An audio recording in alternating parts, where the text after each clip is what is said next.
E aí, tudo na paz?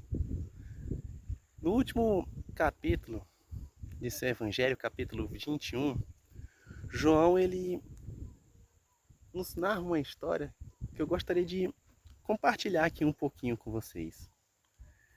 Estavam os discípulos reunidos ali, às margens ali do mar de Tiberíades. Pedro, próprio João, Tiago, Tomé, Natanael e outros dois que não tiveram seus nomes citados. Com certeza eles estavam ali conversando e tudo, a resenha.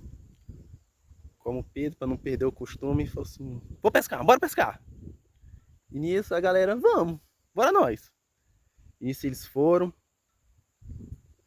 e numa pescaria que levou toda a noite, toda a madrugada, só o que eles conseguiram arrumar foi muito sono. Até que, ao amanhecer, uma figura se apresentou lá na praia, falando com eles: oh! Nisso eles responderam. Essa pessoa na praia perguntou: vocês têm alguma coisa aí para comer? Conseguiram pegar alguma coisa? Eles: nada, só nada, a gente não pegou nada. E nisso, aquele estranho, né? Falou assim: pois joguem as redes ali do lado direito. E assim eles o fizeram. No que eles puxaram as redes, imagina só a fartura. Mais de 150 peixes grandes mesmo, assim, que só coisa de Deus mesmo, as redes deles não se romperem de tantos peixes. E nisso eles reconheceram que era Jesus lá na praia, esperando por eles. Era Jesus já ressuscitado, aguardando, ansiando pela companhia deles. E nisso, na hora, João foi o primeiro a reconhecer que era Jesus. E falou assim: é o Senhor, é o Senhor. E Pedro ali, de imediato, só pegou suas roupas, que ele estava peladão, de bum, mergulhou e foi ao encontro de Jesus. Enquanto os demais recolhiam os peixes. E logo, logo, era pertinho, estavam todos juntos lá na praia. E ao desembarcarem, Jesus já estava esperando com eles, com a fogueirinha acesa, um peixe ali no grau já assando e um pãozinho. E a primeira lição assim, que a gente pode tirar daí é que às vezes a gente fica tão focado em tentar procurar resolver os problemas, as dificuldades das nossas vidas com a força do nosso próprio braço, que a gente não se dá conta, a gente não repara, a gente não procura ver que bem ali, pertinho de nós, ali do nosso lado, está Jesus, com auxílio, com conselho, com orientação, com a solução daquele problema, da nossa vida. Às vezes a gente acaba fazendo de Jesus somente a nossa última cartada, quanto melhor seria fazer com que Jesus fosse sempre a nossa primeira opção.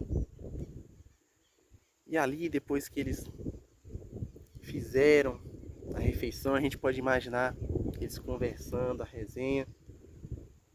E Pedro ali, quietinho na dele, calado.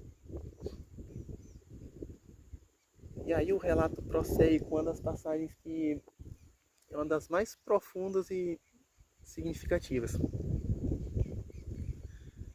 Jesus ele chama Pedro à parte e 3 vezes pergunta a Pedro se Pedro de fato amava. E logo depois da confirmação de Pedro, Jesus reforçava para ele o convite, para que Pedro apacentasse suas ovelhas. Às vezes, por conta da tradução, muito do valor profundo dessa passagem fica meio que perdido. A primeira coisa que a gente pode compreender daí é que Jesus ele estava reforçando a Pedro a questão da ideia do perdão. com certeza Pedro ainda sentia o fato de que no momento que Jesus mais precisou, ele negou a Jesus. Como às vezes a gente em momentos de dificuldade, em momentos de luta, a gente acaba virando as costas para Jesus. E Jesus queria com isso demonstrar o amor dele, que ele já havia perdoado Pedro, mas que principalmente a vontade de Cristo com isso, com esse diálogo, era que Pedro, além de reconhecer que estava perdoado, Pedro também perdoasse a si mesmo. Que Pedro reconhecesse o valor dele para Deus, o valor dele para Jesus. E logo em seguida Jesus reafirmava o convite que ele faz para Pedro, para João, para você e para mim também. A gente assumir o nosso papel nessa grande comissão que Jesus reservou a cada um de nós. A gente está buscando. A gente está fazendo o nosso papel para estar levando essa mensagem de vida e esperança adiante. Mas o que fica por trás de tudo isso, das entrelinhas, a gente só compreende quando a gente busca esse texto na sua linguagem original. Que o Novo Testamento ele foi escrito no grego.